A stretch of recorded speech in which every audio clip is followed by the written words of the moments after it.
Hello बच्चों। तो last class में अपन लोगों का जो डिस्कशन हुआ था वो हुआ था फैराडेज लॉ पे, विद्युत अपघटन पे, है ना।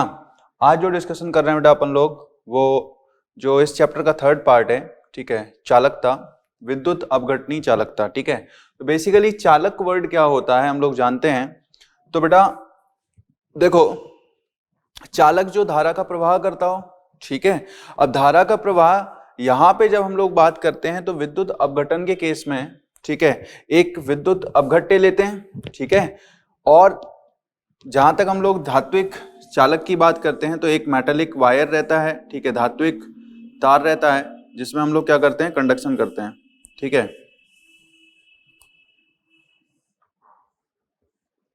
ओके, सो ये जो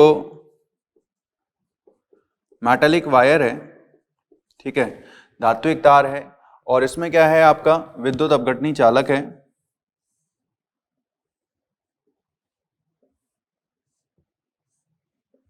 इसमें क्या होता है बेटा, इलेक्ट्रोड प्लेट्स रहती हैं और इनके बीच में जो है एक विद्युत अपघट्य भरा होता है, और जो है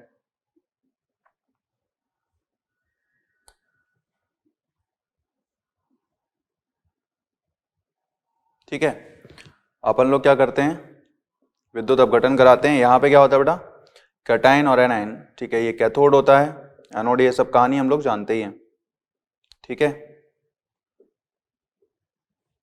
ना देखो, सब लोग अपनी अपनी मॉड्यूल खोलो बेटा, पेज नंबर 1.21, ठीक है। पेज नंबर 1.21 पे जो भी पॉइंट्स लिखे हुए हैं उनको मैं एक्सप्लेन करता हूँ, थ्योरेटिकल बातें हैं सारी, ठीक है, जहां पे मेरे को लगेगा वहां मैं समझाऊंगा। देखो बेटा, चालक जो है दो तरीके के होते हैं, एक धात्विक चालक और एक दूसरा कौन सा है, विद्युत अपघटनी या इलेक्ट्रोलाइटिक कंडक्टर, ठीक है। यहाँ पे इलेक्ट्रॉन क्या होते हैं बेटा, इलेक्ट्रॉन आवेश वाहक होते हैं, जबकि यहाँ पे क्या होता है, कैटायन और एनायन आवेश वाहक होते हैं, ठीक है। समझ रहे बात को। फिर अगर मैं बात करूं यहाँ पे दूसरा पॉइंट कि भाई इसमें कोई रासायनिक परिवर्तन नहीं होता है, अपन लोगों को पता है कॉपर का या सिल्वर का, ठीक है, ये कोई तार है तो उसमें करंट कौन ले जा रहा है, इलेक्ट्रॉन ले जा रहे हैं, ठीक है। तो इसमें कोई रासायनिक परिवर्तन नहीं होता है, ठीक है, तो रासायनिक परिवर्तन नहीं होगा, ठीक है। ये पॉइंट्स आप लोग लिख लोगे ना, ठीक है। तो रासायनिक परिवर्तन नहीं होगा, जबकि इस केस में क्या होगा बेटा, रासायनिक परिवर्तन हो रहा है इलेक्ट्रोड्स के ऊपर, ठीक है। अच्छा, तो इसमें रासायनिक परिवर्तन होगा, इसमें रासायनिक परिवर्तन नहीं होगा, ठीक है। फिर उसके बाद कोई द्रव्यमान का स्थानांतरण नहीं होता, सिर्फ इलेक्ट्रॉन ही क्या होते हैं, एक जगह से दूसरे जगह जाते हैं।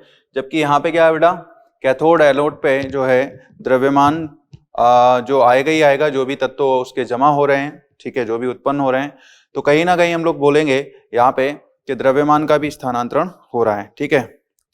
प्रतिरोध जो है निश्चित धातु परमाणुओं के साथ इलेक्ट्रॉनों की टक्कर के बाद प्राप्त होता है, ठीक है। मतलब इसमें जो है प्रतिरोध जो है ना, थर्ड, ठीक है, प्रतिरोध R जो है वो इलेक्ट्रॉनों की टक्कर के साथ, ठीक है। मतलब यहां पे जो है मेटालिक वायर रहेगा, ठीक है, इसमें क्या होगा, इलेक्ट्रॉन जो प्रवाहित हो रहे हैं बेटा, ठीक है, ये क्या है, मेटल के जो कर्नल हैं, ठीक है, ये कर्नल है मेटल के, ठीक है। जो मुक्त इलेक्ट्रॉन होते हैं, वायतम कोष के इलेक्ट्रॉन होते हैं, उनके अलावा जो भी परमाणु बचता है, धात्विक परमाणु, उसको कर्नल बुलाते हैं हम लोग। तो ये जो है इलेक्ट्रॉन का जो प्रवाह हो रहा है, ठीक है, ये इन कर्नल्स के साथ टक्कर की वजह से इसमें प्रतिरोध आता है, ठीक है। जबकि इसमें क्या है भाई, जो प्रतिरोध आ रहा है वो आयनों के आपस का, आयनों का आकर्षण, आपसी आकर्षण, ठीक है, या अंतरक्रिया, साथ में क्या है,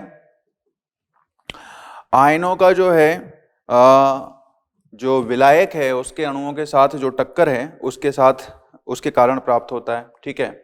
चौथा क्या है यहाँ पे, अगर हम बात करें टेम्परेचर, अगर आप बढ़ाओगे, ठीक है, अगर इसका तापमान बढ़ाओगे तो इसका जो प्रतिरोध होता है, ठीक है, वो बढ़ता है, ठीक है। जबकि इस केस में तापमान जो है बढ़ाओगे तो प्रतिरोध क्या होगा, घट जाएगा, ठीक है। देखो दोनों स्थितियों में क्या है, अंतर है, ठीक है। यहाँ पे क्या होगा, कर्नल के जो है वाइब्रेशंस बढ़ जाएंगे, और कर्नल के वाइब्रेशंस बढ़ेंगे तो तापमान क्या होगा, यहाँ पे जो है इलेक्ट्रॉन की इनके साथ टक्कर होगी, इस वजह से क्या होगा, यहाँ पे रेजिस्टेंस जो है बढ़ेगा, है ना। यहाँ पे जो है रेजिस्टेंस कम होगा क्योंकि आयंस की जो है काइनेटिक एनर्जी, गतिज ऊर्जा क्या हो जाएगी, बढ़ जाएगी, है ना। अच्छा, कम प्रतिरोध साधारणतः अच्छा चालक होते हैं ये मेटेलिक कंडक्टर, ओके। जबकि इस केस में बेटा उतने अच्छे चालक नहीं होते हैं धात्विक जितने, है ना, और ये इनका उच्च प्रतिरोध होता है। अब हम बात करते हैं चालकत्व और प्रतिरोध को प्रभावित करने वाले कारकों के बारे में। ये बात समझ आ गई है अपन लोगों को, ठीक है। तो देखो अगर हम बात करें कि भाई जो चालकत्व है या प्रतिरोध है उसको प्रभावित करने वाले कारक कौन से होंगे,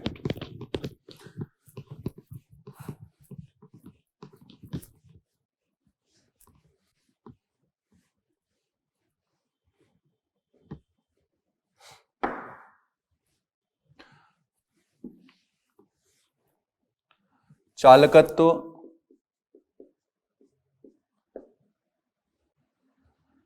या प्रतिरोध को प्रभावित करने वाले कारक।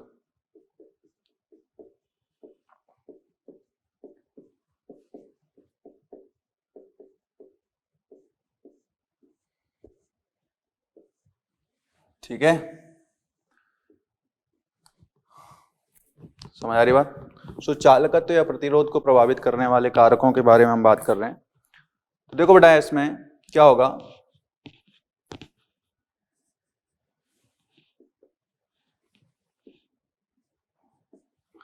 इसको G से लिखते हैं या R से लिखते हैं प्रतिरोध को, ठीक है। तो प्रतिरोध को प्रभावित करने वाले कौन से कारक होते हैं हम ये समझते हैं। प्रतिरोध होता किस वजह से है, ठीक है, ये तो हम समझ ही चुके हैं। यहाँ पे क्या होता है, जो प्रतिरोध होता है, ठीक है, वो क्या होता है, जो वायर है, तार है, उसकी लंबाई कितनी है अपॉन उसका क्रॉस सेक्शनल एरिया, ठीक है, जो अनुप्रस्थ काट का क्षेत्रफल है उसके इनवर्सली प्रोपोर्शनल होगा। तो R is equal to rho L by A, ठीक है, समझा बात को। तो ये तो बेटा प्रतिरोध हो गया, ठीक है, और ये तुम्हारा, ठीक है, विशिष्ट प्रतिरोध कहलाएगा रो, ठीक है, विशिष्ट प्रतिरोध रो। L क्या है तुम्हारा, तार की लंबाई,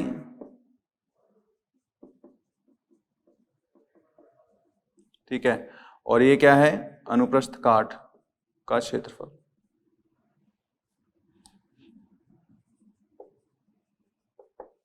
ठीक है, समझो बात को। अब देखो इसमें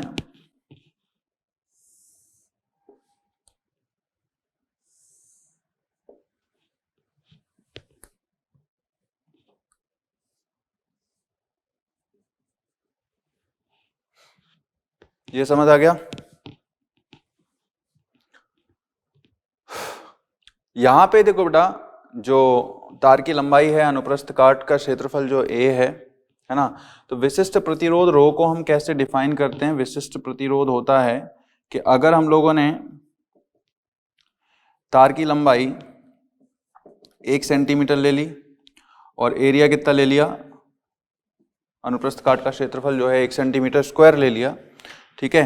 तो यहाँ पे क्या होगा भाई, यहाँ पे जो है रो क्या आएगा बेटा, रो R के बराबर होगा, ठीक है। तो विशिष्ट प्रतिरोध वह प्रतिरोध होगा जो तार की 1 सेंटीमीटर लंबाई और 1 सेंटीमीटर स्क्वायर अनुप्रस्थ काट के क्षेत्रफल द्वारा लगाया जाता है, ठीक है। अब यहाँ पे देखो जो रेजिस्टेंस आएगा, इस केस में प्रतिरोध किस वजह से होगा, इस केस में जो रेजिस्टेंस होगा, ठीक है, वो डायरेक्टली प्रोपोर्शनल होगा क्या, L बाई A के, ठीक है। L क्या है तुम्हारा, ये जो है दोनों प्लेट के बीच की दूरी कहलाएगी, ठीक है। जो प्लेट्स हैं उनके बीच की दूरी आपकी लेंथ L कहलाएगी, ठीक है। और इनके जो प्लेट के बीच की दूरी है बेटा, इसमें जो इलेक्ट्रोलाइट भरा हुआ है, ठीक है, वो कितना क्षेत्रफल क्या कर रहा है, अनुप्रस्थ काट का क्षेत्रफल, ठीक है, ले रहा है, ठीक है। तो हम लोग ऐसा मानते हैं कि यहाँ पे जो इलेक्ट्रोड्स हैं उनके बीच में पूरा पूरा इलेक्ट्रोलाइटिक सॉल्यूशन भरा हुआ है, ये इलेक्ट्रोड्स बहुत बड़े हैं ऐसा मान लेते हैं, ठीक है। तो जो भी एरिया है उसके ऊपर निर्भर करेगा यहाँ पे, ठीक है। तो यहाँ पे जो विद्युत चालकत्व होगा वो किस वजह से होगा, आयनों की वजह से। यहाँ पे किसकी वजह से था, इलेक्ट्रॉन की वजह से, ठीक है। लेकिन फॉर्मूले सेम लगेंगे। तो R इज इक्वल टू, इसमें भी क्या होगा, rho into L by A, rho is equal to क्या होगा, R into A by L, ठीक है। तो अगर सपोज हम बात करें विद्युत अपघट्टिका, ठीक है, दो इलेक्ट्रोड्स हैं बेटा, तो इलेक्ट्रोडों के बीच जो दूरी है वो 1 सेंटीमीटर हो, ठीक है, तथा एरिया कितना हो बेटा, 1 सेंटीमीटर स्क्वायर हो, ठीक है। इलेक्ट्रोडों के बीच की जो दूरी है वो 1 सेंटीमीटर और एरिया कितना हो, 1 सेंटीमीटर स्क्वायर हो, ठीक है। मतलब इसका क्या हुआ कि यहाँ पे अगर पूरा आयतन देखें तो 1 सेंटीमीटर स्क्वायर एरिया हो गया और उनके बीच की दूरी कितनी है, 1 सेंटीमीटर। 1 सेंटीमीटर है तो टोटल वॉल्यूम कितना हो गया इसका, लेंथ इंटू एरिया, मतलब 1 सेंटीमीटर क्यूब। मतलब 1 सेंटीमीटर क्यूब आयतन, 1 सेंटीमीटर क्यूब आयतन की जो प्रतिरोध होगा, ठीक है, उसको क्या बोलेंगे हम लोग, विशिष्ट प्रतिरोध या प्रतिरोधकता, ठीक है। सो उसको बोलेंगे हम लोग 1 सेंटीमीटर क्यूब विद्युत अपघट्टिक, ओके, 1 सेंटीमीटर क्यूब विद्युत अपघट्य विलयन की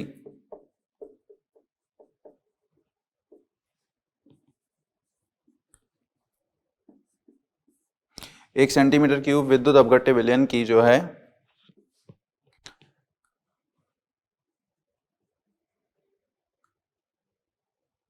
या विलयन का प्रतिरोध जो होगा वो कहलाएगा आपका विशिष्ट प्रतिरोध या प्रतिरोधकता। ये बात समझ आ गई। चलो बढ़ते हैं आगे।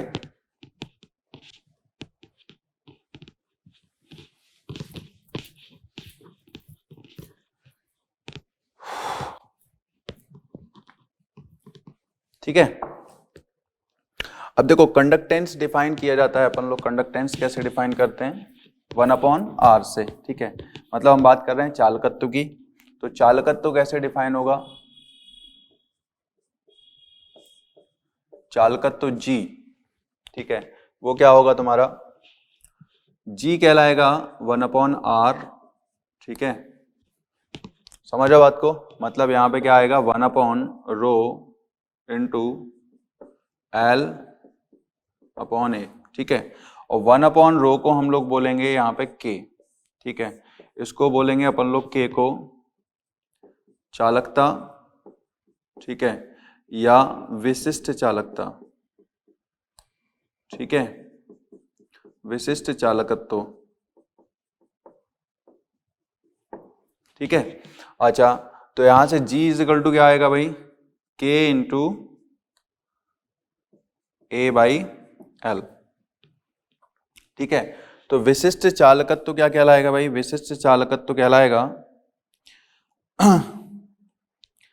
G इंटू L/A, ठीक है। अब देखो R की यूनिट क्या होती है, R की यूनिट होती है, जैसे इकाई की बात करें तो R की यूनिट तो होती है ओम, ठीक है। रो की यूनिट क्या होगी भाई, रो की यूनिट होगी ओम सेंटीमीटर, क्योंकि R is equal to rho L/A, तो यहां से रो आएगा आपका R इंटू A/L, ओके, मतलब ओम सेंटीमीटर स्क्वायर बाई सेंटीमीटर, मतलब ओम सेंटीमीटर, ठीक है। समझ रहे हो बात को। तो ये आपका आ गया क्या, आर रो की यूनिट है ना, ओम सेंटीमीटर। ओके, अब देखो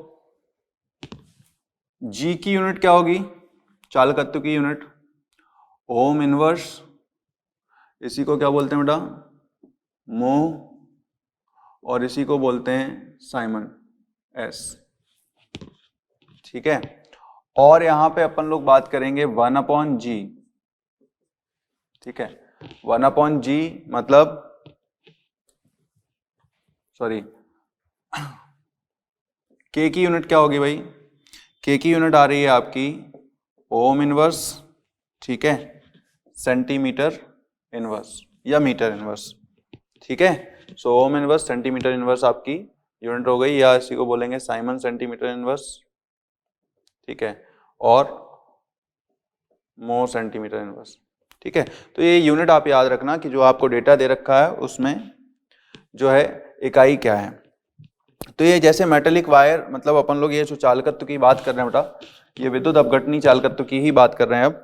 ठीक है, तो यहाँ पे अपन लोग जो चालकत्व है जी से डिफाइन कर रहे हैं, चालकत्व क्या होगा, प्रतिरोध का उल्टा। ठीक है, सो यहाँ से अपन लोगों का आ गया K equal to G into L by A. ठीक है, आप देखो इसमें क्या बोला जा रहा है अपन लोगों को कि K को हम लोग क्या बोलेंगे भाई, ये तो G है चालकत्व। ठीक है, अगर हम बात करें L 1 सेंटीमीटर हो और एरिया 1 सेंटीमीटर स्क्वायर हो, ठीक है, मतलब कहने का ये हुआ कि यहाँ पे जैसे विशिष्ट प्रतिरोध हम लोगों ने डिफाइन किया था, वैसे ही क्या है 1 सेंटीमीटर क्यूब, ठीक है, विद्युत अपघट्टिका 1 सेंटीमीटर क्यूब विद्युत अपघट्टिका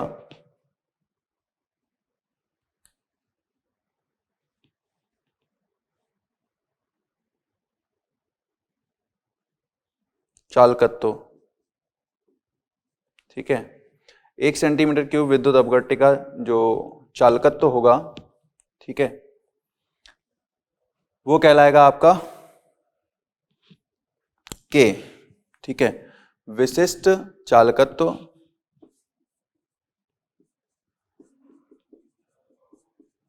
ठीक है, विशिष्ट चालकत्व क्या है 1 सेंटीमीटर क्यूब विद्युत अपघट्य विलयन का, ठीक है, आयनों की वजह से चालकत्व। ठीक है, समझो बात को बेटा, तो K इज इक्वल टू क्या आ गया आपका G into L by A. L by A तो फिक्स रहने वाला है क्योंकि इलेक्ट्रोड्स के बीच की दूरी तो बदलने वाली है नहीं है, ना ही उनके बीच का जो ओवरलैपिंग एरिया है वो बदलने वाला है। तो हम क्या बोलेंगे यहाँ पे K इज इक्वल टू जो होगा G इंटू, इसको बोलते हैं हम लोग सेल कांस्टेंट, ठीक है, या सेल नियतांक। ठीक है, क्योंकि ये भी नियत रहने वाला है और ये भी नियत रहने वाला है। ठीक है, तो अपन लोगों का K निकल आया क्या, विशिष्ट चालकत्व या चालकता जो है 1 सेंटीमीटर क्यूब विद्युत अपघटनी विलयन की, जो अपन लोगों ने चालकता निकाली। ठीक है, अब देखो बेटा, जो विद्युत अपघटनी चालकत्व होगा वो इस बात पे भी निर्भर करेगा, ठीक है, कि विलयन की सांद्रता क्या है। ठीक है, आयनों की सांद्रता क्या है, इस बात पे भी निर्भर करेगा। क्लियर, तो अपन लोगों को यहाँ पे चालकत्व को थोड़ा सा दूसरे पैरामीटर्स पे भी समझना पड़ेगा कि सांद्रता के साथ उसका क्या संबंध होगा। तो हम लोगों को एक अलग प्रकार का चालकत्व डिफाइन करना पड़ता है। ठीक है, जैसे मोलर चालकता या तुल्यांकी चालकता। ठीक है, तो फिलहाल पहले अपन लोग आगे बढ़े, इससे पहले हम ये समझ लेते हैं चालकत्व और प्रतिरोध को प्रभावित करने वाले कारक। ठीक है, तो पहला है विलेय और विलेय के अंतरक्रिया। मतलब यहाँ पे जितना अधिक आकर्षण बल होगा आयनों के बीच में, ठीक है, उनकी जो है कौन से, ये तो अभी अपन लोगों ने ये समझा कि चालकत्व और विशिष्ट चालकत्व क्या होता है। ठीक है, लेकिन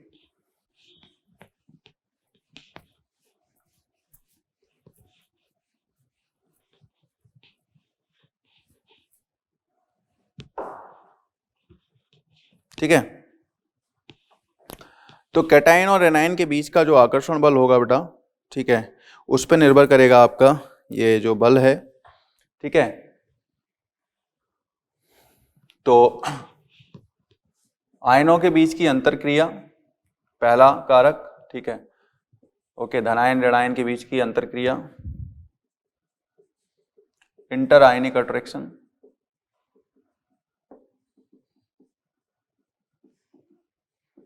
ठीक है, अंतर आणविक बल, अंतर आयनिक बल, ठीक है।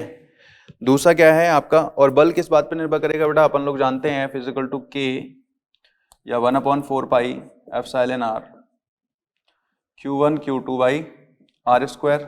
तो जितना ज्यादा आवेश होगा दोनों के ऊपर, धनायन और ऋणायन के ऊपर, उतना ही ज्यादा क्या होगा, ये बल होगा, ठीक है।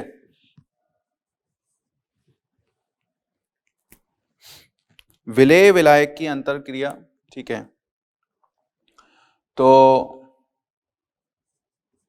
विलेय और विलायक के बीच की अंतरक्रिया, ठीक है, जैसे धनायन है, ठीक है, या ऋणायन है, उसमें क्या है,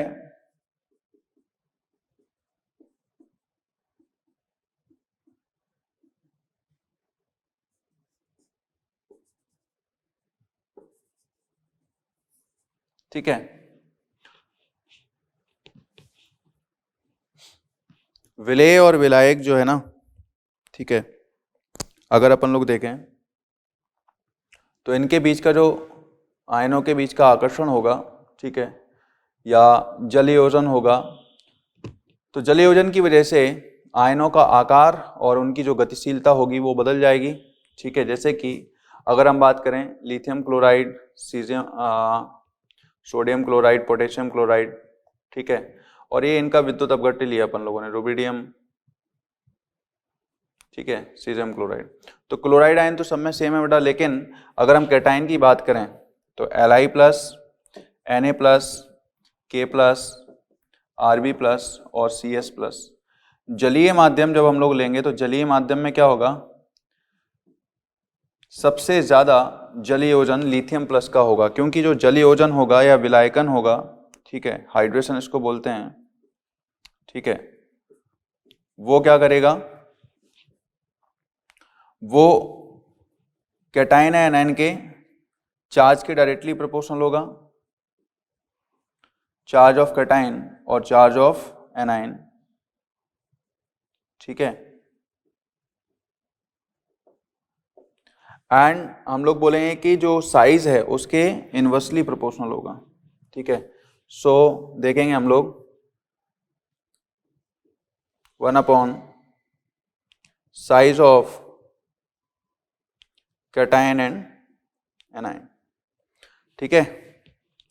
मतलब जितना ज्यादा चार्ज होगा, ठीक है, उतना ही जलयोजन आसान होगा बेटा, ठीक है, क्योंकि चार्ज की इंटेंसिटी जो है, तीव्रता ज्यादा रहेगी, जितना छोटा चार्ज होगा और जितना ज्यादा होगा, ठीक है, और साइज जितना बड़ा होगा चार्ज की इंटेंसिटी या तीव्रता कम हो जाएगी, तो आकर्षण भी क्या होगा, घटेगा। क्लियर। तो अगर हम देखें इसमें,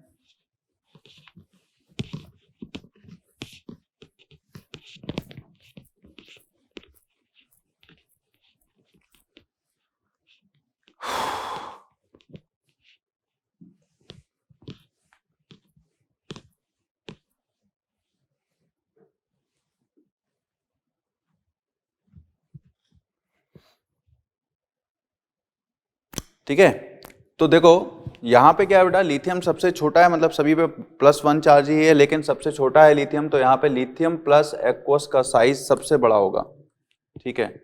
साइज अगर हम बात करें तो जलयोजन के बाद इसका साइज सबसे बड़ा हो जाएगा, जबकि यूजुअली सीजियम एटम सबसे बड़ा होता है।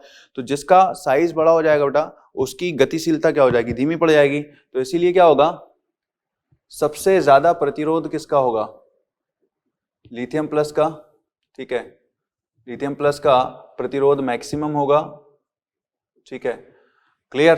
तो अगर हम बात करें चालकत्व तो किसका ज्यादा होगा या चालकता किसकी ज्यादा होगी, तो चालकत्व तो बेटा सीजियम क्लोराइड का या सीजियम आयन का मैक्सिमम होगा, ठीक है। तो अगर हमें ऑर्डर लिखना हो चालकत्व का, तो जलीय विलयन जो होगा विद्युत अपघट्य का, ठीक है, वो इस ऑर्डर में आएगा चालकत्व। ठीक है, समझ में आ गया। इसी तरीके से यहाँ पे बोला जा रहा है थर्ड पॉइंट, विलायक विलायक की अंतरक्रिया। ठीक है, तो श्यानता जितनी ज्यादा होगी प्रतिरोध उतना ज्यादा होगा। ठीक है, जो विलायक है उसकी श्यानता कितनी ज्यादा है। ठीक है, समझा बात को। तो आयनों के मूव करने के लिए जो स्थान होगा वो नहीं मिल पाएगा जब श्यानता ज्यादा होगी। ठीक है, तो बाकी ये तो पढ़ ही लिया बेटा। फिर उसके बाद है तापमान। तापमान क्या होगा, तापमान मैं बता ही चुका हूं आप लोगों को। ठीक है, तापमान जो है नेक्स्ट पॉइंट है आपका। तो तापमान बढ़ाने से क्या होगा, चालकत्व बढ़ेगा। ठीक है, जी बढ़ेगा। ठीक है, ओके, और आर घट जाएगा। ओके, के बढ़ेगा, है ना। अच्छा जी, बाकी विद्युत अपघट्य की प्रकृति नेचर, अगर दुर्बल विद्युत अपघट्य है मतलब जिसका जो अपघटन ही नहीं होता है, 100% आयनीकरण ही नहीं होता है, आयंस में टूटता ही नहीं है, तो उसका ऑब्वियस है बेटा वहाँ पे जो उसकी चालकत्व होगी वो कम होगी और प्रतिरोध ज़्यादा होगा। इसी तरीके से विद्युत अपघट्य की जो अगर वो प्रबल प्रकृति का होगा तो वहाँ पे क्या होगा, उसका प्रतिरोध निम्न होगा। ठीक है,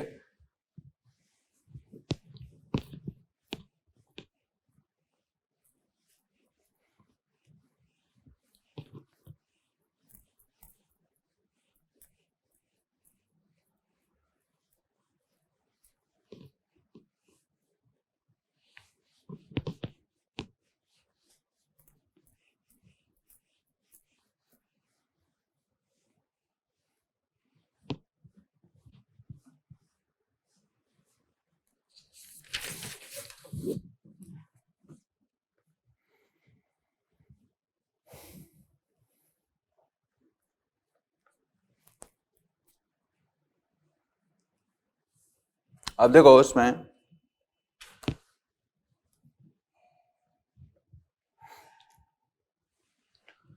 ये समझ में आ गया, चालकत्व और प्रतिरोध को प्रभावित करने वाले कारक ये समझ में आ गया, चालकता क्या होती है ना। अपन लोग बात करते हैं कि भाई जो मोलर चालकता है वो क्या है। ठीक है, मैंने बताया आप लोगों को कि भाई जो चालकता है, ठीक है, वो आयनों की वजह से जो चालकत्व आ रहा है, ठीक है, प्रति मोल प्रति एमएल, ठीक है, 1 मिलीलीटर विद्युत अपघटनी विलयन का जो चालकत्व है उसी को हम लोग क्या बोल रहे हैं, चालकता बोल रहे हैं।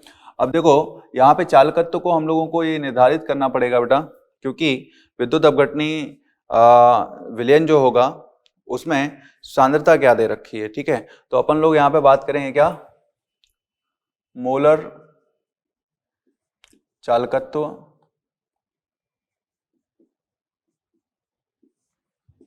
ठीक है, मोलर चालकत्व या मोलर चालकता। ठीक है, देखो मोलर चालकता और तुल्यांकी चालकता इसको लैम्डा एम से डिनोट करते हैं अपन लोग। ठीक है, किससे डिनोट करते हैं बेटा, लैम्डा एम से। ठीक है, इसका मतलब क्या है, यहाँ पे मोलर चालकता मतलब होता है कि 1 मोल विद्युत अपघट्य की चालकता। ठीक है, सो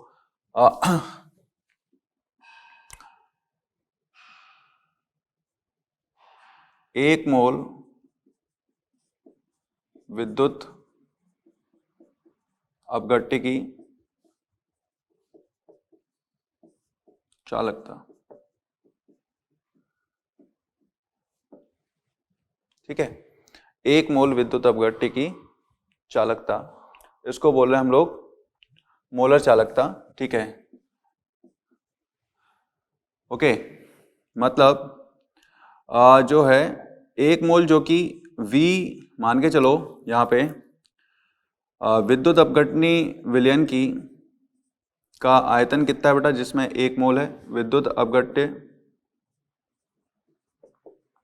विलयन का आयतन मान के चलो VmL है। ठीक है, जिसमें 1 मोल अपघट्य उपस्थित है।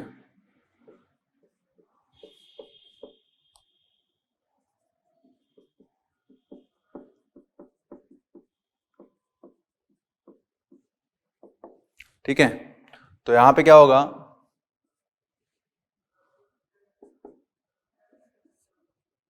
लैम्डा एम को कैसे डिफाइन करोगे भाई? लैम्डा एम होगा बेटा जो चालकता है वो 1 ml की, और अगर आयतन कितना है बेटा VmL, जिसमें 1 मोल मौजूद है, ठीक है, तो अपन लोग क्या लिख सकते हैं, lambda is equal to K into V. ठीक है, अब देखो यहाँ पे जो सांद्रता है, मान के चलो C मोल पर लीटर है, ठीक है, C मोलर है, ठीक है, तो विलयन की सांद्रता से कैसे संबंध निकालेंगे इसका? विलयन की सांद्रता अगर C है बेटा मोल प्रति लीटर या C मोलर है, तो उस स्थिति में क्या होगा, C को कैसे डिफाइन करेंगे अपन लोग कि एक C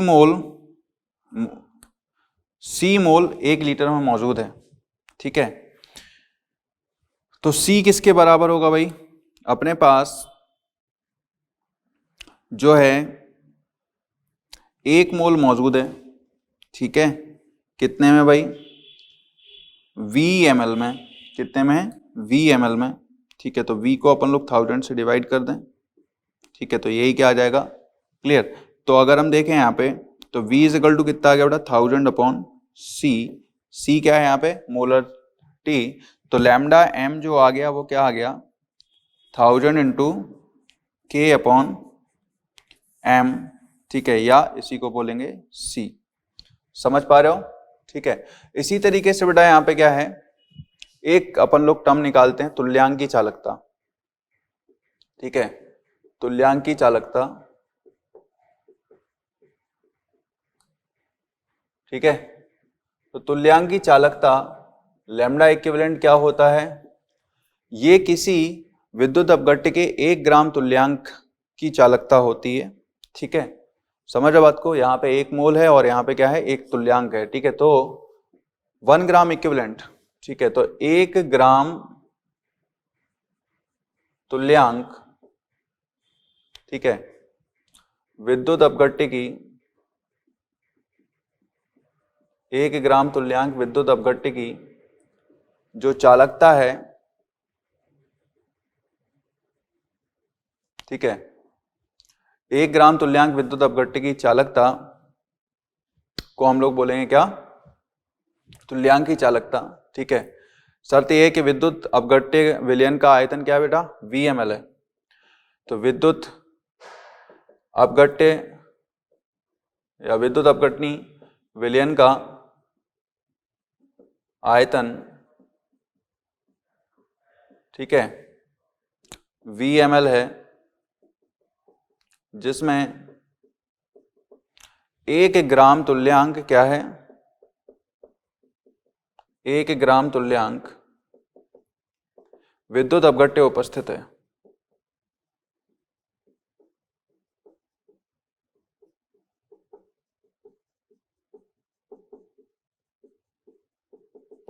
ठीक है, तो लैम्डा इक्विवेलेंट क्या होगा, लैम्डा इक्विवेलेंट होगा बेटा K into what, V, K क्या है तुम्हारा,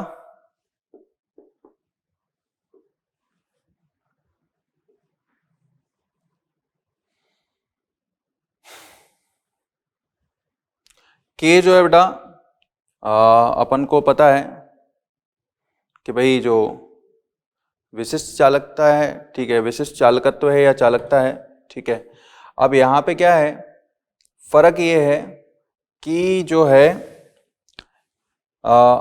VmL विलयन की चालकत्व कितनी होगी, K इंटू वी, है ना, अब उस VmL में कितना है, 1 ग्राम तुल्यांक विद्युत अपघट मौजूद है, ठीक है, तो अब क्या होगा यहाँ पे V इज इक्वल टू कितना आएगा, अगर नॉर्मलिटी के साथ उसको कंपैरिजन करूं बेटा, मान के चलो नॉर्मलिटी n है इसकी, ठीक है, नॉर्मलिटी कितनी है, n है, तो यहाँ पे क्या आएगा, n is equal to 1 gram equivalent कितने में है, V बाई 1000 में, ठीक है, तो यहाँ पे अपन लोग क्या लिख सकते हैं, V की जगह बेटा 1000 इंटू K अपॉन नॉर्मलिटी,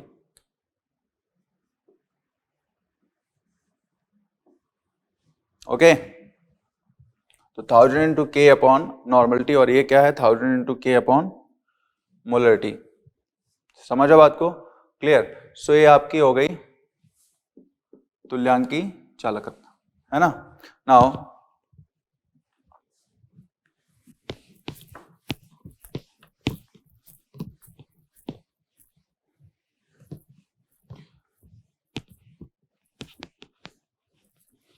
चलो बढ़ते हैं आगे, बेटा क्वेश्चन कर लेते हैं एक दो इस पे पहले। देखो ये जो है अपन लोग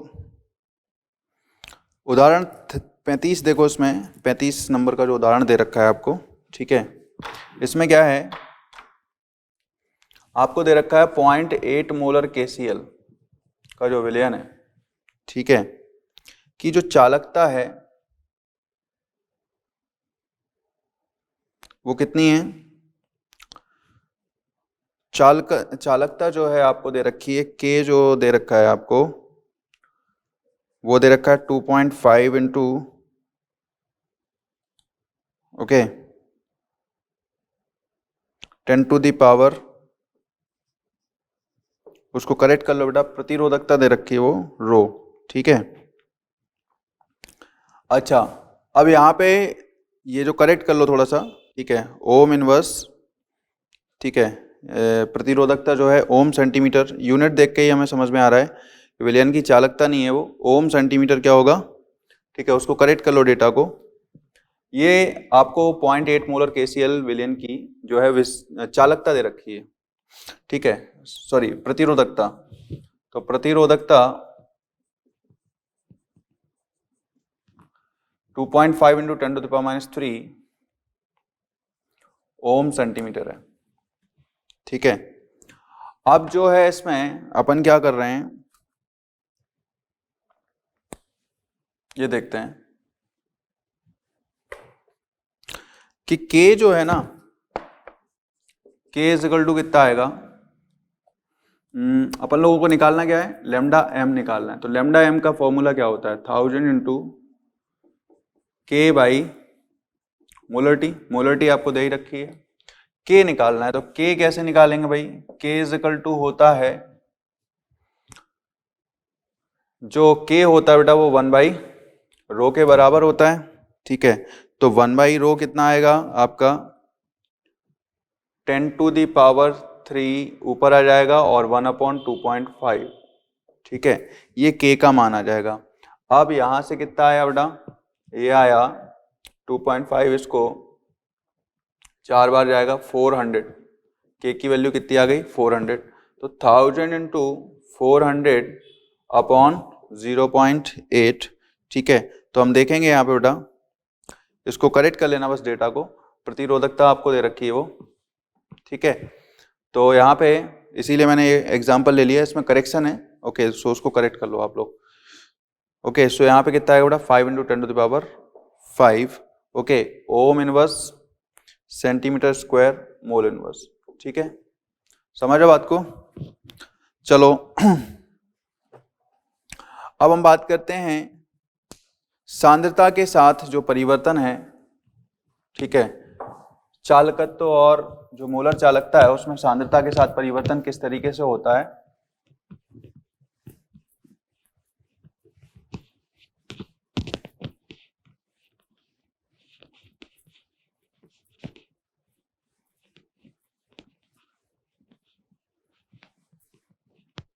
देखो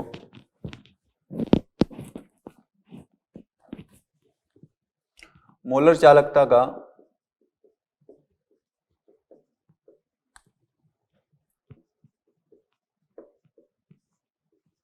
सांद्रता के साथ परिवर्तन, ठीक है, मोलर चालकता मतलब सभी टाइप का चालकत्व ले लो, चालकत्व जी, ठीक है, चालकता के, ठीक है, और कौन सा बेटा मोलर चालकता, मोलर चालकता लैम्डा एम का सांद्रता के साथ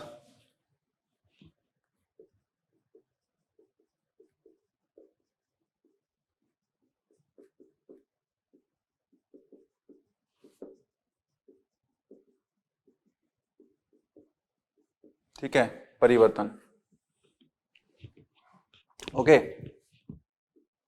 ये देखते हैं हम लोग।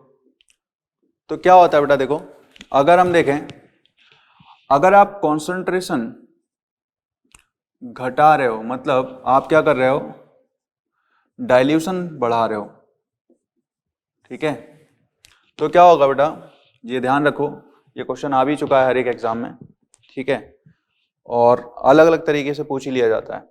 तो डाइल्यूशन की जब हम बात कर रहे हैं यहाँ पे, मतलब हम लोग क्या कर रहे हैं, तनुता बढ़ा रहे हैं, ठीक है। क्या बढ़ा रहे हैं इसमें, तो विलयन की जो तनुकरण है या तनुता बढ़ा रहे हैं, ठीक है। इस केस में क्या है बेटा, सांद्रता को आप घटा भी रहे हो साथ में, ठीक है। तो यहाँ पे क्या होगा, दुर्बल और प्रबल विद्युत अपघट्यों में, अपघट्य दोनों में सांद्रता घटने पर चालकता भी क्या होती है, बढ़ती है, ठीक है। तो सांद्रता घटाने पे मतलब आपने क्या करा, समझना ध्यान से, ठीक है। डाइल्यूशन जब आप बढ़ाओगे तो जी क्या होगा बेटा, इंक्रीज होगा, के डिक्रीज होगा, और लेमडा एम और लेमडा इक्विवेलेंट जो है आपका इंक्रीज होगा, ठीक है। अब देखो यहाँ पे ये बिल्कुल से रट्टा मारना है आपको, ठीक है।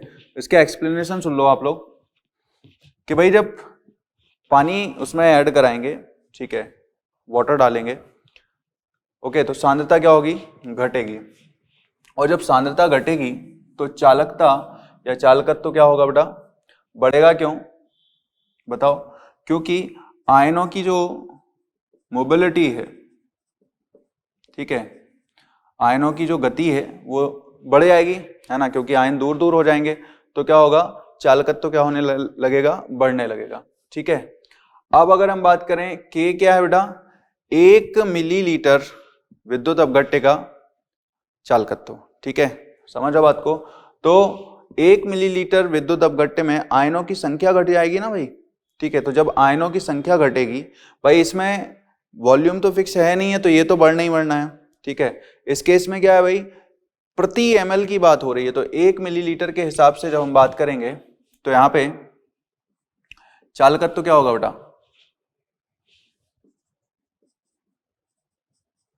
बढ़ जाएगा, ठीक है। चालकत्व तो क्या होगा, चालकत्व तो बढ़ेगा, लेकिन चालकत्व प्रति मिलीलीटर घट जाएगा।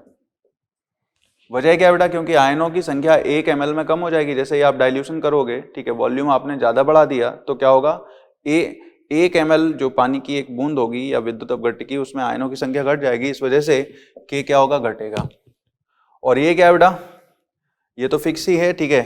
तो ये क्या होगा, 1 मोल विद्युत अपघट्य की या 1 ग्राम तुल्यांक की विद्युत अपघट्य की जो है चालकता है, उसका आयतन कुछ भी हो, ठीक है, क्लियर। सो यहाँ पे फिर से वही बात कि यहाँ पे सांद्रता भले ही ये डाइल्यूशन बढ़ाने पे क्या होगा, ये बढ़ेगा, ठीक है बेटा।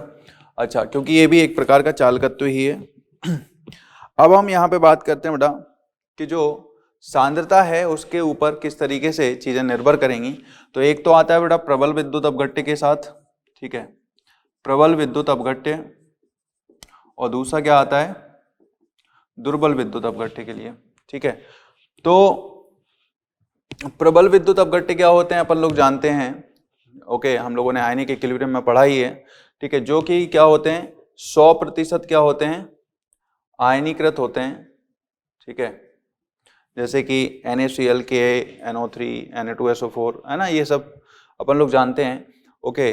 प्रबल अम्ल, प्रबल क्षार, ये सभी क्या होंगे, जैसे NaOH, KOH, है ना, प्रबल अम्ल HiHClO4, है ना, ये सारे आपके प्रबल अम्ल होंगे, है ना। तो ये सभी क्या होंगे, प्रबल विद्युत अपघट्य होंगे, जो कि 100% आयनीकृत होते हैं विद्युत अपघट्य के विलयन में।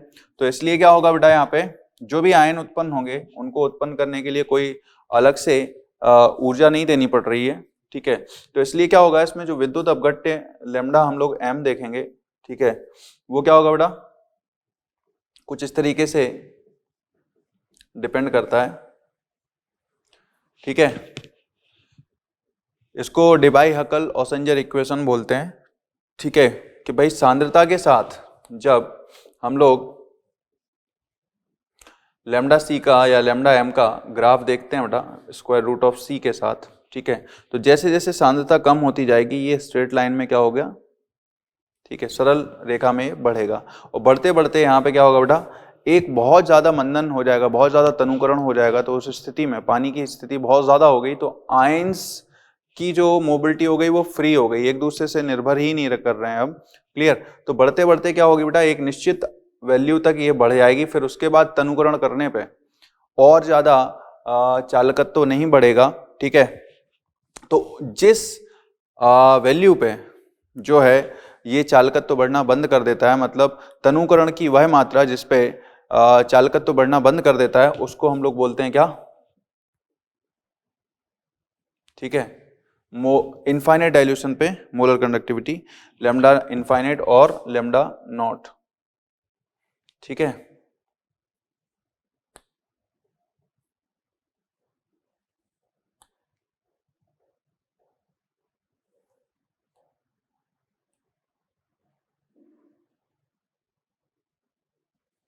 ओके। सो यहाँ पे क्या आएगा बेटा, लैम्डा जो एम आएगा वो आएगा lambda not M minus A root C. C क्या है बेटा, आपकी मोलर सांद्रता, ठीक है। अच्छा जी, बढ़े आगे।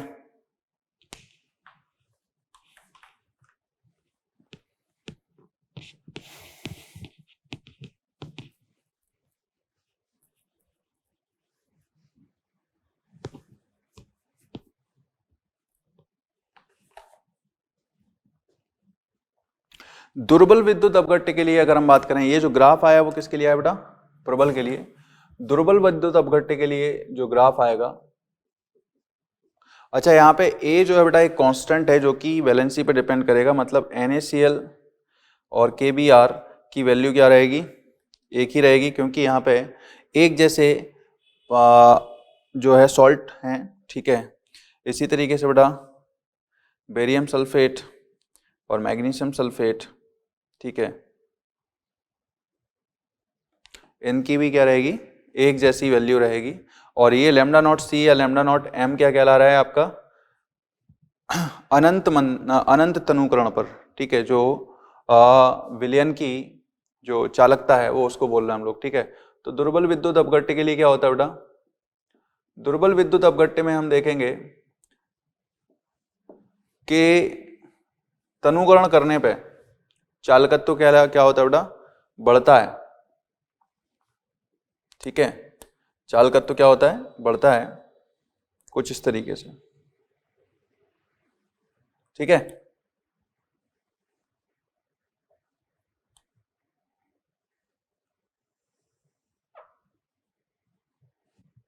ओके। सो यहां पे क्या होगा, लैम्डा इनफाइनाइट सी या लैम्डा नॉट सी हम लोग पता नहीं कर सकते हैं, मतलब अनंत तनुकरण की स्थिति में हम लोग ये पता नहीं कर सकते हैं कि भाई जो है लैम्डा नॉट सी दुर्बल विद्युत अपघट्य का नहीं निकाल सकते। ये ग्राफ में बात करूं तो ये एसिटिक एसिड जैसे दुर्बल विद्युत अपघट्य के लिए हम लोगों ने प्लॉट करा है, समझो बात को। क्योंकि पहले तो दुर्बल विद्युत अपघट्य का जब हम लोग तनुकरण करते हैं तो उसमें क्या है, आयनीकरण बढ़ता है, ठीक है ना, आयंस बढ़ेंगे तो कंडक्शन बढ़ेगा, ठीक है। लेकिन क्या है बेटा, इनफाइनाइट डाइल्यूशन की कंडीशन इसमें हम लोग पता नहीं कर सकते, धीमे धीमे वो बढ़ता रहेगा, ठीक है, समझे। ये एक्सपोनेंशियल कुछ इस तरीके से जाता है, ओके। और अनंत डाइल्यूशन की स्थिति इसमें प्रैक्टिकली पॉसिबल नहीं होती है, समझो बात को, जबकि इसमें अनंत डाइल्यूशन की कंडीशन को हम लोग प्रैक्टिकली पता कर सकते हैं, ठीक है। अच्छा, तो दुर्बल विद्युत अपघट्य के लिए जो अनंत मंदन की स्थिति आ रही है या अनंत तनुकरण की जो स्थिति आ रही है, ठीक है, वो कैसे पता करी जाए, उसके लिए क्या है बेटा, अपन लोग पढ़ेंगे कोलरॉस लॉ, ठीक है। क्या पढ़ेंगे, कोलरॉस का सिद्धांत, ठीक है। तो देखो इसमें कोलरॉस सिद्धांत क्या कहता है ये समझते हैं। देखो कोलरॉस का नियम क्या है, अनंत तनुता की स्थिति में हम बात करते हैं। देखो प्रबल विद्युत अपघट्य के लिए तो अनंत तनुता निकाल सकते हैं, लेकिन दुर्बल विद्युत अपघट्य के लिए जो है इतना ज्यादा तनुकरण करना पड़ेगा कि वहां पे आयंस की सांद्रता ही इतनी कम बचेगी, कंडक्शन बहुत कम आएगा। तो प्रैक्टिकली जो इंस्ट्रूमेंट हैं उससे हम लोग पता नहीं कर सकते हैं, ठीक है, कि उसमें कितना धारा प्रवाह हो रहा है, ठीक है। तो कोलरॉस का नियम क्या बोलता है बेटा, ये अनंत तनुता के लिए बात करता है, ठीक है। अच्छा पहले हम लोग ये जान लेते हैं कि lambda M is equal to हमने क्या निकाला था बेटा, 1000 इंटू के अपॉन मोलरता, ठीक है। और lambda not equivalent is equal to क्या निकाला था, 1000 इंटू के अपॉन नॉर्मलता, ठीक है। तो अगर हम नॉर्मलता को मोलरता में कन्वर्ट करें, ठीक है, तो क्या होता है, एन फैक्टर मतलब वैलेंसी फैक्टर इनटू व्हाट, जो है ये मोलरता आएगी, ठीक है। तो अगर हम देखें यहां पे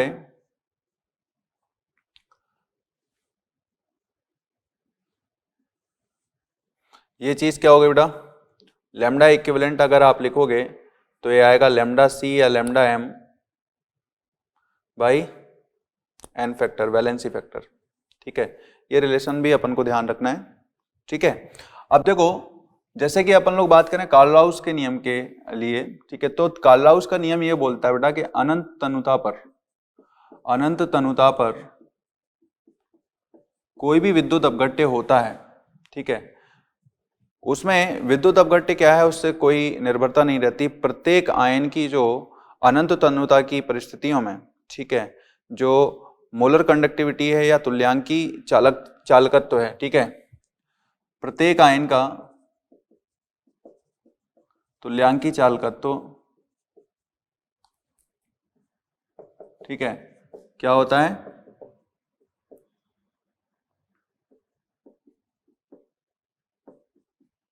नियत हो जाता है, ठीक है। तापमान की परिस्थितियों में जो भी तापमान की परिस्थितियां दे रखी होंगी, ठीक है, दिए गए ताप पर ये भी लिख लेना,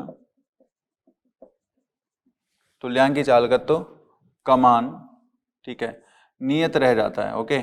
उसका फिर दूसरे आयनों की वजह से किसके साथ वो मौजूद है इस पे निर्भर नहीं करता है, ठीक है। मतलब हम लोग बात करेंगे यहाँ पे कि lambda not of equivalent of A B जो आएगा बेटा वो lambda not of equivalent of A plus lambda not of, ठीक है, इक्विवेलेंट ऑफ बी माइनस। समझो बात को। इसी तरीके से हम बात कर सकते हैं बेटा कि अगर जनरल सॉल्ट भी लिया हमने कोई ए एक्स बी वाई, ठीक है, तो तुल्यांकी चालकत्व के समेशन के बराबर होगा, ठीक है। इसी प्रकार बेटा यहाँ पे मोलर चालकत्व की जब हम बात करेंगे, कोई भी विद्युत अपघट्य है, ठीक है, चलो ए बी ही लिख देते हैं, ओके।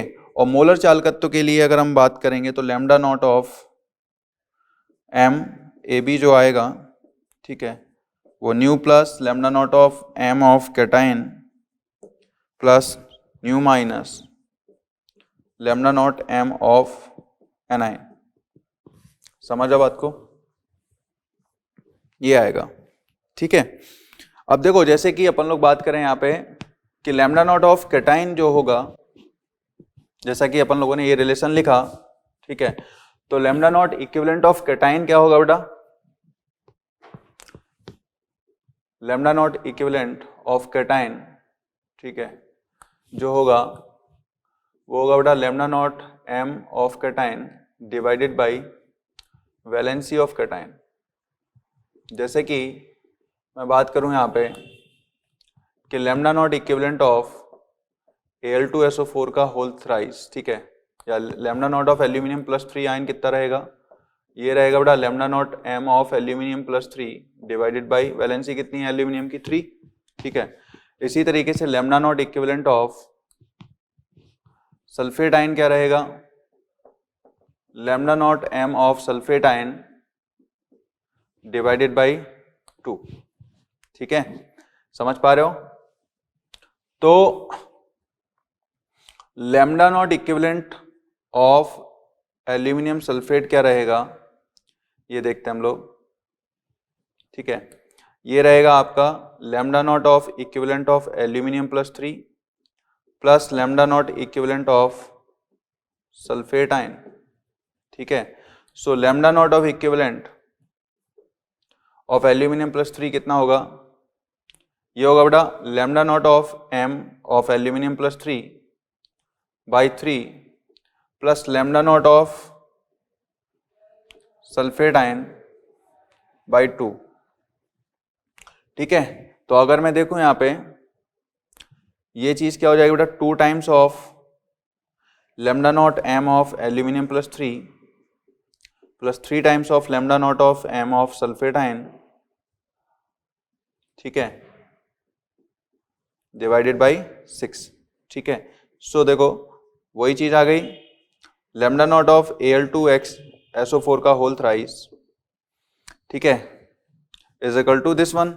अच्छा ये क्या है आपका, ये है बेटा lambda not of M of molar conductivity of aluminium sulphate, और ये तुल्यांकी चालकत्व है,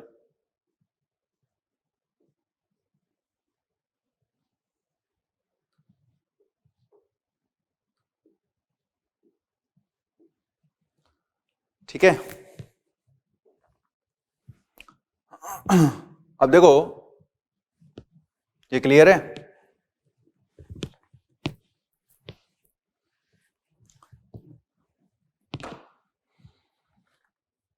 ओके। तो बेटा यहाँ पे जैसे सपोज अपन लोग lambda naught equivalent of AX BY लिख रहे हैं, तो हम क्या लिखेंगे, lambda naught equivalent of AY plus lambda not equivalent of BX minus, ठीक है। लेकिन अगर हम बात करें lambda naught M of AX BY लिख रहे हैं, तो यहाँ पे क्या आएगा, lambda not C of AY plus lambda not C of BX minus, ठीक है। ये क्या होगा तुम्हारा X होगा और ये क्या होगा तुम्हारा Y होगा, समझो बात को। तो ये क्लियर हो गया, ओके।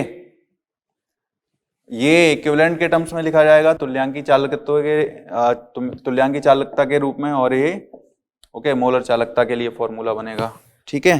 तो आपको अगर डेटा दे रखा हो बेटा तो आप उस हिसाब से कर सकते हो। जैसे इसमें आपको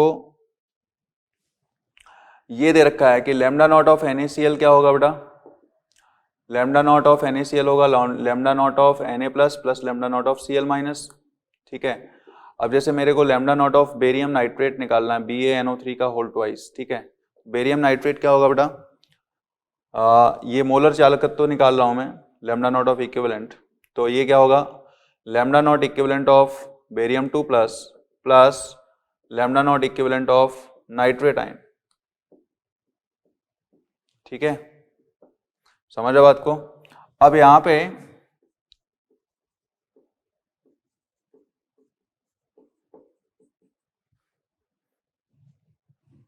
ठीक है, मुझे मोलर कंडक्टेंस लिखनी होती लैम्डा नॉट M, ठीक है। तो मैं क्या लिखता यहाँ पे, lambda naught M of barium 2 plus 2 times of lambda not of MnO3 minus, समझ आ रही बात, ठीक है। तो ये आपका कॉलराउस का नियम हो जाता, ठीक है। अच्छा अब सवाल ये है कि कॉलराउस नियम का हम लोग एप्लीकेशन क्या करते हैं बेटा, तो ये देखो उसमें कॉलराउस नियम का एप्लीकेशन,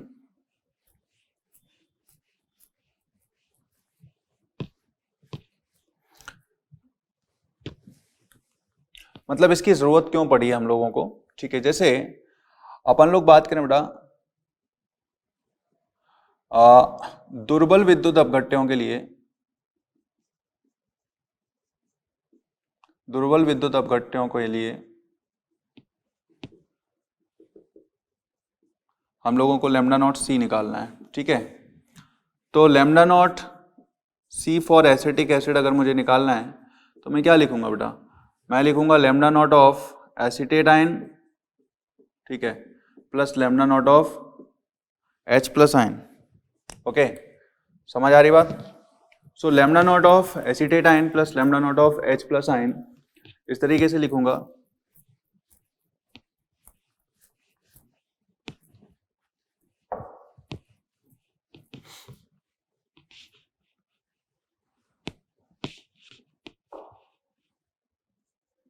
ये समझ में आ गया। लेकिन अपन को पता है कि इसकी मोलर कंडक्टिविटी है, तुल्यांकी जो चालकता है वो अपन लोग फाइंड आउट नहीं कर सकते हैं, लेकिन अपन लोगों को ये तो पता है कि ये फॉर्मूला तो राइट होगा बेटा, ठीक है, क्योंकि अनंत जो है तनुता पर जो है प्रत्येक आयन का अपना खुद का जो है तुल्यांकी चालकता नियत होता है या मोलर चालकता नियत होता है, ठीक है। तो अब देखो इसमें क्या होगा कि अपन लोगों को लैम्डा नॉट सी प्रबल विद्युत अपघट्यों का दे रखा होगा, ठीक है। प्रबल विद्युत अपघट्यों का हम माप सकते हैं बेटा, तो प्रबल विद्युत अपघट्यों का ये लैम्डा नॉट सी आपको दे रखा होगा। तो लैम्डा नॉट ऑफ मान के चलो यहाँ पे आपको NaCl का दे रखा है बेटा, lambda not of let it be x, lambda not of sodium acetate ये भी प्रबल विद्युत अपघट्य है ये y, और लैम्डा नॉट ऑफ जो है HCl दे रखा है आपको Z, ठीक है। तो आप क्या करोगे बेटा इसमें, आप यहाँ पे एक काम तो कर ही सकते हो कि lambda not of acetate ion जो है अपन लोगों को कहाँ से मिलेगा, सोडियम एसीटेट से जो कि प्रबल विद्युत अपघट्य है बेटा, plus lambda not of HCl कहाँ से मिलेगा, HCl से मतलब lambda not of H plus कहाँ से मिलेगा, HCl से। लेकिन अपन लोगों को क्या नहीं चाहिए बेटा, Na प्लस नहीं चाहिए और यहाँ से Cl माइनस नहीं चाहिए, तो अपन एक काम करते हैं लैम्डा नॉट ऑफ NaCl निकाल देते हैं, ठीक है। तो यहाँ से क्या आ जाएगा, lambda not of sodium acetate कितना है अपने पास y, और लैम्डा नॉट ऑफ HCl कितना है Z माइनस एक्स, ठीक है। तो y plus Z minus X is equal to what, lambda not of acetic acid. तो अप्रत्यक्ष रूप से इनडायरेक्टली अपन लोग क्या कर रहे हैं, एक दुर्बल विद्युत अपघट्य के लिए क्या कर रहे हैं, जो है लैम्डा नॉट सी निकाल रहे हैं बेटा, ठीक है। समझो बात को। अब यहाँ पे देखो ये तो क्लियर हो गया ना। अब जब अपन लोगों को लैम्डा नॉट सी निकल आएगा, ठीक है, तो अपन लोग एक काम करते हैं यहाँ पे वियोजन गुणांक अल्फा भी पता कर सकते हैं, ठीक है। अल्फा को डिफाइन करते हैं बेटा कि जो मोलर चालकता है, ठीक है, सी सांद्रता पर किसी भी दुर्बल विद्युत अपघट्य की, ठीक है, upon what, lambda not M, ठीक है। मतलब जो भी सांद्रता आपको दे रखी है उस सांद्रता पर जो है चालकत्व क्या है, ठीक है, मोलर चालकत्व क्या है, लैम्डा नॉट एम, और ये क्या है बेटा, अनंत तनुता पर मोलर चालकत्व क्या है, लैम्डा नॉट एम, ठीक है। इसका रेशियो कहलाएगा आपका अल्फा, ये आपका हो गया वियोजन गुणांक, ठीक है। अब देखो ये तो बात समझ में आ गई बेटा। अगर अल्फा निकल आया तो अपन लोगों को पता है कि एसिटिक एसिड के लिए हम लोग के भी निकाल सकते हैं, ठीक है। तो के बी का कैलकुलेशन जो उनका के और के बी वैल्यू होती है वो इस तरीके से ही निकाली जाती है बेटा, ठीक है। कोई भी दुर्बल विद्युत अपघट्य होता है, एसिटिक एसिड, फॉर्मिक एसिड, जिनके भी के बी आए हैं वो साम्य से नहीं आए, ये विद्युत रसायन से आए, ठीक है। कि उनके विद्युत अपघट्य को हम लोगों ने, क्योंकि हम धारा का प्रवाह तो माप सकते हैं, ठीक है। तो यहाँ पे जो देखो बेटा इधर पे क्या होगा, के डिफाइन होगा, सपोज करो सी कॉन्सेंट्रेशन है सी नॉट, तो C not minus C not alpha, ये सब कहानी जानते ही अपन लोग, C not alpha, C not alpha. तो के का मान कितना होगा बेटा, के जो होगा साम्य पर एसीटेट आयन की सांद्रता प्लस H प्लस आयन की सांद्रता इंटू, ठीक है, अपॉन एसिटिक एसिड की सांद्रता, ठीक है। तो यहाँ से कितना आएगा, C not alpha multiplied by C not alpha upon C not one minus alpha. अब यहाँ से सी नॉट कैंसिल आउट हो जाता है, तो यहाँ पे C not alpha square upon one minus alpha. तो ये कहीं ना कहीं क्या हो गया, के का मान निकल आएगा बेटा, अल्फा यहाँ से निकल आएगा ऊपर से, ठीक है। समझो बात को, दोनों का रेशियो निकाल लेंगे हम लोग और फिर अल्फा की वैल्यू पुट कर देंगे तो यहाँ से के आ जाएगा, ठीक है। एसिटिक एसिड का के 25 डिग्री सेंटीग्रेड पे कितना आता है बेटा, ठीक है। के जो एसिटिक एसिड का आता है वो यहीं से निकाला जाता है 1.8 into 10 to the power minus 5, ठीक है। अच्छा तो ये आपका हो गया बेटा कोलोस लॉ, ठीक है। तो इस तरीके से आज मैं क्लास में इतना ही ओवर करता हूँ बेटा। तो ये विद्युत अपघटनी सेल की जो चालकता या चालकत्व वाला पार्ट है ये भी अपना फिनिश हो गया। क्वेश्चन आप लोग सॉल्व कर लो इसके, ठीक है। अगले क्लास में थोड़ा बहुत रह जाएगा बैटरी वगैरह का, ठीक है, उस पर हम चर्चा करेंगे। तो नेक्स्ट क्लास में कोशिश ये रहेगी कि अपन लोग ये चैप्टर फिनिश करें और प्रश्न रसायन स्टार्ट करें, ठीक है। चलो, थैंक यू वेरी मच।